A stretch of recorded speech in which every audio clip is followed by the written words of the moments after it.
Hello everyone. I hope you all are doing well and I welcome you all in my channel ACE UPSC with नित्या पांडे। आज के इस video में हम एक topper copy analysis करेंगे। It is basically of PSIR optional. ठीक है, क्योंकि ऑप्शनल में जो आंसर राइटिंग है वो एक डिफरेंट बॉल गेम हो जाता है। It is completely different than GS answers. यहाँ पे आपको काफी ज्यादा जो मटेरियल है वो डिफरेंट तरीके से लिखना होता है, आपको थ्योरीज को अंडरस्टैंड करना होता है। And specially talking about PSIR optional, जो जो स्टूडेंट्स होते हैं मे बी जो टेक्निकल बैकग्राउंड से आ रहे हैं, उनको नहीं समझ आता है कि आंसर में फ्लो कैसे मेंटेन करें, इंट्रोड्यूस कैसे करें। So we will be discussing the copy of Utkarsh Dwivedi and he has secured really good in PSIR optional. इनके 314 मार्क्स आए थे। Overall he has secured all India rank 5। तो इन्होंने काफी ज्यादा मतलब हार्ड वर्क भी किया है, इसी वजह से इनके ये मार्क्स आए हैं। आप चाहें तो इनका व्लॉग भी जाके देख सकते हैं, जो कि गूगल पे उत्कर्ष द्विवेदी के नाम से डला हुआ है, जहां पर इन्होंने काफी अपने नोट्स वगैरह भी डाल रखे हैं और पूरी अपनी स्ट्रैटेजी भी बताई है कि कैसे आप PSIR के लिए वर्क कर सकते हो। चलिए आगे बढ़ते हैं। आज हम कुछ 3 to 4 क्वेश्चंस देखेंगे इनकी कॉपी में, जिससे हम समझेंगे कि किस तरह से ये आंसर राइटिंग करते थे, क्या इनकी अप्रोच थी। ठीक है, चलिए। So let's begin.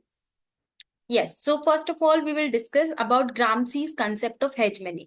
तो आप देखिए, जैसा कि जनरली भी मैं अपने बच्चों को बताती हूँ जो कि PSIR के स्टूडेंट्स हैं मेरे, मैं उन्हें बताती हूँ कि इंट्रोडक्शन में आप थोड़ा सा थिंकर के बारे में लिखो। तो देखो इन्होंने भी क्या किया है, हम जब स्टार्ट किया है तो इन्होंने थिंकर के बारे में बताया कि ये एक मार्क्सिस्ट थे, second only two marks himself. ठीक है, फिर क्वेश्चन किसके बारे में था, हेजमनी के बारे में था। तो इन्होंने बताया कि his focus on concept of hegemony led to the evolution of neo Marxism. सो ये आप ऐसे ब्रीफली इंट्रोड्यूस कर सकते हो, जहां पे आप थोड़ा सा थिंकर के बारे में बताओ।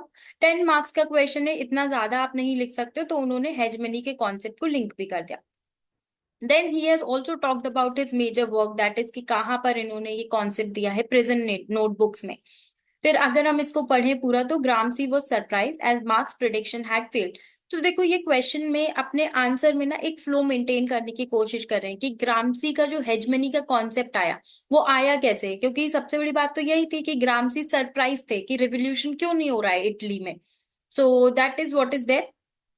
तो इसलिए पहले इन्होंने अपना कॉन्टेक्स्ट बिल्ड किया कि कैसे ग्रामसी हेजमनी के कॉन्सेप्ट पर आए।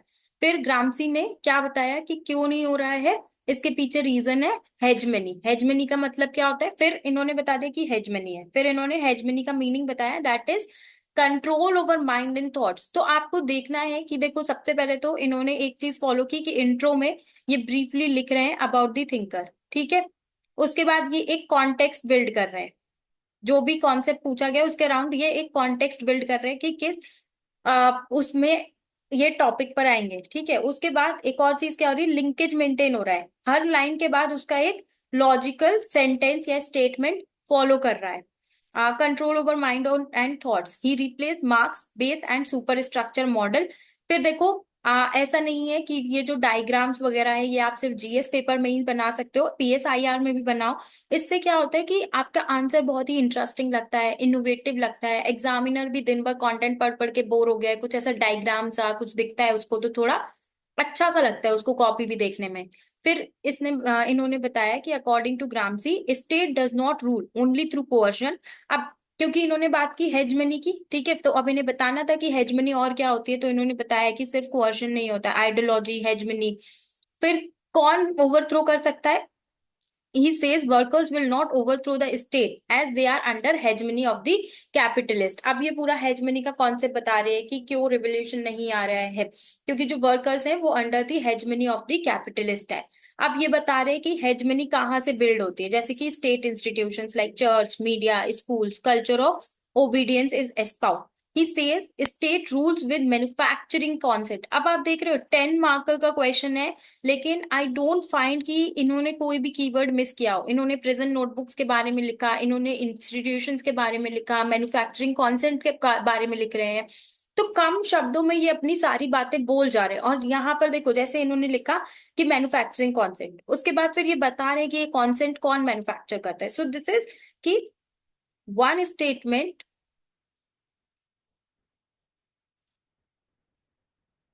is logically followed by another।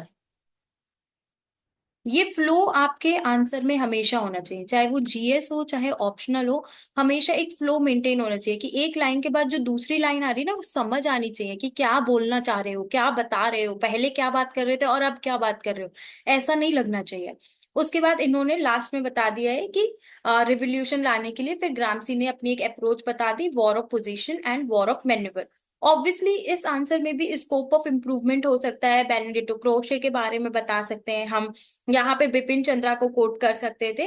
But still मतलब आपको जिन चीजों पे ध्यान देना है वो ये है कि कैसे आप एक फ्लो मेंटेन करो, सारे कीवर्ड्स को आप इतने कम शब्दों में भी लिख पाओ। ठीक है, चलो नेक्स्ट क्वेश्चन पे चलते हैं। So next question is regarding Gandhi's critic of modern civilization. Again देखो सेट पैटर्न ये एक फॉलो कर रहे हैं कि पहले इंट्रोडक्शन में थोड़ा सा जो भी थिंकर या स्कॉलर जिसके बारे में पूछा गया है उसको थोड़ा सा ये बताएंगे। जैसे कि गांधी के बारे में इन्होंने बताया that he was a lawyer, activist, most defining personalities of 20th century. ठीक है, अगेन इसमें भी इम्प्रूवमेंट हो सकते हैं, जैसे कि इसमें गांधी की ऑटोबायोग्राफी के बारे में बता सकते हैं, my experiments with truth etcetera. ठीक है, टाइम्स मैगजीन ने गांधी को one of the most best personality का अवार्ड दिया है। इस तरह का कुछ ऑब्वियसली स्कोप ऑफ इम्प्रूवमेंट हमेशा होता है, but still this is a good answer. His struggle for independence against the British was not just a political one but also ideological one. अब अगेन देखो फिर से ये कॉन्टेक्स्ट बिल्ड कर रहे हैं कि ब्रिटिश ने इंडिया को रूल किया सिविलाइजेशन मिशन के लिए। ठीक है, फिर उनकी कैपिटलिस्ट आइडियोलॉजी थी, मॉडर्न सिविलाइजेशन था, एक्सेट्रा। और इसी को गांधी जी ने क्रिटिसाइज किया। तो हमेशा एक कॉन्टेक्स्ट बिल्ड करना है कि किस कॉन्टेक्स्ट में गांधी जी ने अपनी क्रिटिक ऑफ सिविलाइजेशन थ्योरी को दिया था। British ruled India through their hegemonic idea of civilizing mission on the barbarians of the East. They propounded that West culture was modern, secular, and better than the culture of Orient. However, Gandhi अब ये अपनी बात पे आए कि इन्होंने context बता दिया, किस कॉन्टेक्स्ट में गांधी ने अपनी थ्योरी दी है, और अब ये बताएंगे कि गांधी ने मॉडर्न सिविलाइजेशन की क्या क्या चीजों को क्रिटिक किया। सबसे पहले देखो इन्होंने एक कीवर्ड अगेन यूज किया, that is satanic. He said that the modern culture was based on excessive consumerism and more urge। अब देखो गांधी जी ने एग्जैक्टली exactly क्या बोला था कि 100 more urge, बट ठीक है अगर आपको नहीं याद आ रहे so this is also acceptable. बात ये होनी चाहिए कि जो आप लिख रहे हो वो उसका फ्लो मेंटेन होना चाहिए, वो लॉजिकली समझ आना चाहिए कि हाँ ठीक है इस तरह की कुछ बात गांधी जी ने बोली थी। Then he was also a critic of West secularism that espoused complete separation of state and religion। Again देखो अब जैसे ही इन्होंने दूसरे आइडिया की बात की जहां पे ये बता रहे कि गांधी ने सबसे पहले कंज्यूमरिज्म क्रिटिसाइज किया, फिर सेक्युलरिज्म। तो जब ये सेक्युलरिज्म पे आए तो ऐसा नहीं है कि ऊपर वाले पैराग्राफ में ही लिखने लगे, उन्होंने अपना पैराग्राफ चेंज करके उस डायमेंशन को एड्रेस किया। फिर उसके बाद उन्होंने बताया कि इसको इन्होंने वेस्टर्न सिविलाइजेशन को इसलिए भी क्रिटिक किया क्योंकि बहुत ज्यादा पावर सेंट्रिक था। फिर गांधी का व्यू बता दिया कि ग्राम स्वराज बोल रहे हैं गांधी जी। फिर उसके बाद hence through is Gandhi build counter hegemony, ये इन्होंने बताया। आई थिंक यहाँ पे कंक्लूजन थोड़ा सा और इम्प्रूव कर सकते थे, जहां पे हम इसकी मॉडर्न रेलिवेंस भी लिख सकते थे, एनवायरमेंटल डिग्रेडेशन एक्सेट्रा को लेकर। But this is also fine. Main चीज जो आप इस कॉपी से मतलब नोट डाउन कर सकते हैं that is maintaining a flow in the answer, mentioning all the keywords. ठीक है, चलो आगे चलते हैं। Next is Foucault's concept of power. ठीक है, अब यहाँ पे देखो इन्होंने बहुत बढ़िया स्टार्टिंग की है, जहां पे इन्होंने लॉसवेल के एक स्टेटमेंट से स्टार्ट किया है, political science is nothing but sharing and shaping of power. Okay, so मैं हमेशा अपने बच्चों को बोलती हूँ कि कभी भी जब आप इंट्रोडक्शन लिख रहे हो ना ऐसा जनरल, ठीक है, या फिर वेग इंट्रो मत लिखो। ओके, कुछ कॉन्क्रीट लिखो, जैसे कि आप किसी थिंकर का व्यू लिख दो। कॉन्क्रीट मतलब जैसे कि आप या तो फूको के बारे में ही कुछ बताओ, फूको की बुक बताओ कहाँ पे उन्होंने कॉन्सेप्ट ऑफ पावर दिया है, एक्सेट्रा। फिर इन्होंने देखो इसके बाद इन्होंने पहले व्यूज ऑफ पावर ना डिफरेंट और लोगों के भी बताए हैं कि हॉब्स ने भी दिया है या हैना अरेंट ने भी दिया है। आई थिंक इसका ये ठीक है, इन्होंने डिफरेंट डायमेंशंस ऐड किए हैं, that is really good. But I believe कि इसको बाद में लिखते, पहले फूको का बता देते and then he could have written कि there are other views as well. Then however all these are macro view of power. फिर इन्होंने बताया कि जो फूको थे वो इंस्पायर हुए नीट्से से और उन्होंने अपना माइक्रो व्यू ऑफ पावर दिया, जिसको सोशियोलॉजिकल व्यू ऑफ पावर भी कहते हैं। तो आप में से काफी लोगों को डाउट होता है कि जब भी आप आंसर लिख रहे होते हो कि हम कीवर्ड्स कैसे लिखें, हम कौन सी चीजें लिखें। तो इसके लिए I think the best strategy should be कि आप टॉपर कॉपीज को देखो, और यहाँ पर आई थिंक आप इस आंसर को देख के बहुत ही अच्छी तरह से समझ सकते हो कि कैसे आपको कीवर्ड्स इनकॉर्पोरेट करने हैं। देखो इन्होंने सारे जो की स्टेटमेंट्स है वो भी इनकॉर्पोरेट की, power flows in the society like blood in the network of capillaries. Okay, then there is no definitive source of power, power is multi dimensional, sorry multi directional. फिर ये डिफरेंट व्यूज बता रहे हैं, ठीक है। और जब भी मतलब एक पैराग्राफ से दूसरे पैराग्राफ पे स्विच भी कर रहे हैं जैसे ही दूसरे आइडिया की बात हो रही है।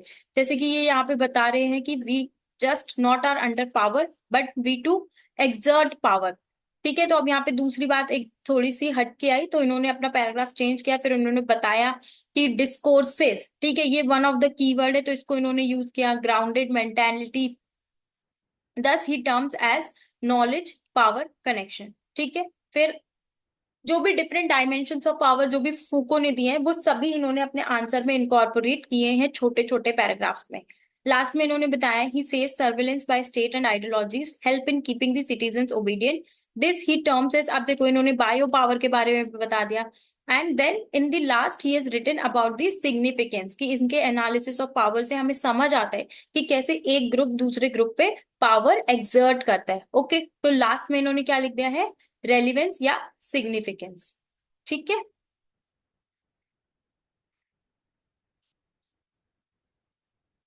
चलो आगे बढ़ते हैं, इनका नेक्स्ट क्वेश्चन देखते हैं। Contextualist approach of the interpretation of classic, थोड़ा सा डिफिकल्ट क्वेश्चन है, इनको भी इतना आता नहीं था, बट आई थिंक मैं इस कॉपी से आपको ये दिखाना चाह रही हूँ कि कई बार आप लोग ये मिस्टेक करते हो, इस आंसर से स्पेशली ये दिखाना चाह रही हूँ कि आप लोग ये मिस्टेक करते हो कि जब भी आपको कुछ नहीं आ रहा होता है तो आप कुछ भी लिखते हो, बट यहाँ पे आप देखना कि इन्होंने कुछ भी नहीं लिखा है, जितना इनको आता था उतना इन्होंने लिखा है और उसके बाद इन्होंने अपनी स्पेस छोड़ दी है।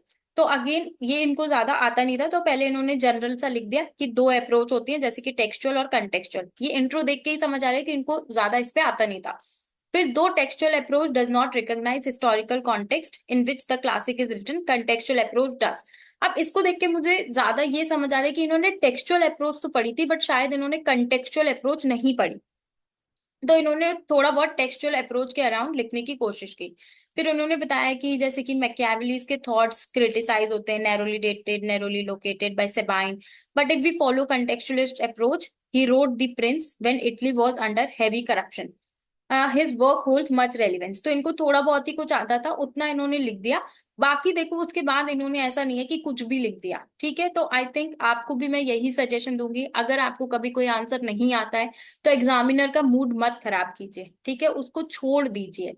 क्योंकि वैसे भी वो जो आपको नहीं आता है ना उसको पढ़ के और वो आप लिखेंगे तो वो पढ़ के ना वैसे ही थोड़ा और इरिटेशन होता है एग्जामिनर को, जिससे हो सकता है कि आपने जो अगला आंसर जो आपने बहुत अच्छा लिखा उसके मार्क्स पर इम्पैक्ट आ सकता है। Okay, so this also I think you should learn from topper copies. चले, this will be the last answer discussion for today's video, ठीक है। तो this is also one of the most important questions, अगर हम PSIR की बात करें, paper की बात करें, तो थ्योरी ऑफ एक्शन बहुत ही इंपॉर्टेंट टॉपिक हो जाता है।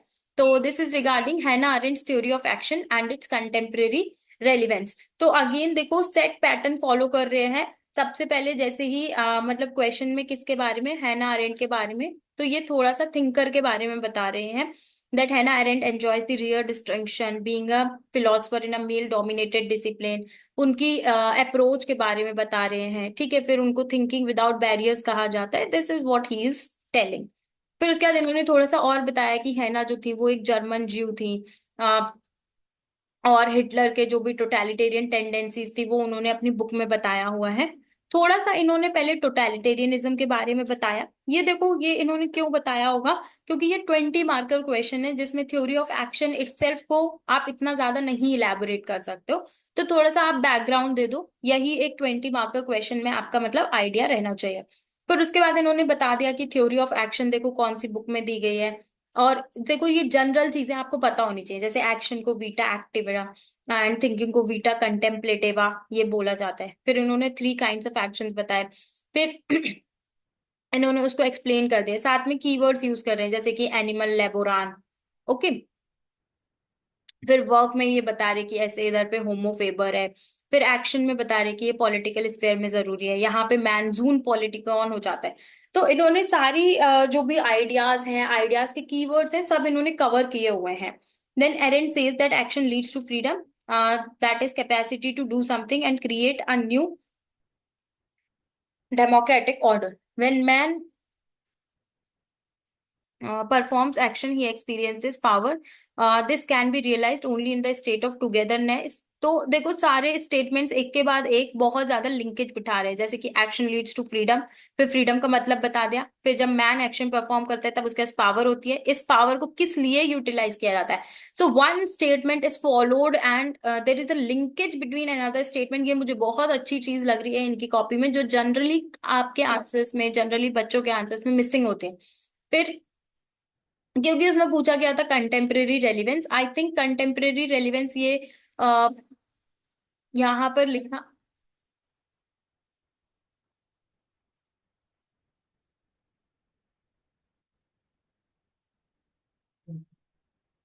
Okay. So, okay. So next, he has talked about contemporary relevance कि पब्लिक स्फेयर में हैबरमास से इंस्पायर हुए, laws and policy should be, Habermas Hannah Arendt की पोस्ट से इंस्पायर हुए, और उन्होंने बताया कि कैसे पब्लिक स्फेयर में हम यूटिलाइज कर सकते हैं. फिर उन्होंने कंटेम्प्रेरी रेलिवेंस बताई, जैसे कि रीसेंट एग्जांपल्स लेकर हांगकांग, म्यांमार. अगर आज की डेट में देखें तो आप इसका एग्जांपल जैसे कि चाइना में बता सकते हो आप. ठीक है, अगेन अभी म्यांमार में बता ही सकते हो, बांग्लादेश में बता सकते हो, श्रीलंका में बता सकते हो. So you can always link it with the current affairs. ठीक है, करंट अफेयर्स में आप बता सकते हो कि कैसे जो थ्योरी ऑफ एक्शन है उसको कैसे यूज कर सकते हैं. तो इन्होंने जैसे उस टाइम पे ये लिख रहे थे, तो इन्होंने different Uyghur Muslims, Afghan refugees etcetera, इन सब की बात की. Then Arendt's focus on deliberation and participation through action has led Indian state to enact laws like right to information, social audit. तो देखो, मैं हमेशा आप लोगों को बोलती हूँ कि जब आप कंक्लूजन लिख रहे हो तो या तो आप रेलिवेंस लिखो. अब रेलिवेंस यहाँ पे ये क्यों नहीं लिख सकते थे, क्योंकि ये तो क्वेश्चन में पूछ रहा है. तो मैं इसके अलावा क्या बताती हूँ आपको, आप एप्लीकेशन बताओ, उस कॉन्सेप्ट की एप्लीकेशन बताओ डिफरेंट कॉन्स्टिट्यूशंस में, डिफरेंट कंट्रीज में. तो देखो इन्होंने इंडिया में ही बता दिया कि इसकी एप्लीकेशन हमें सोशल ऑडिट में मिल रही है, पंचायती राज में मिल रही है. Okay. So I hope you got to learn a lot from this video. I will be coming up with more such videos. Good luck.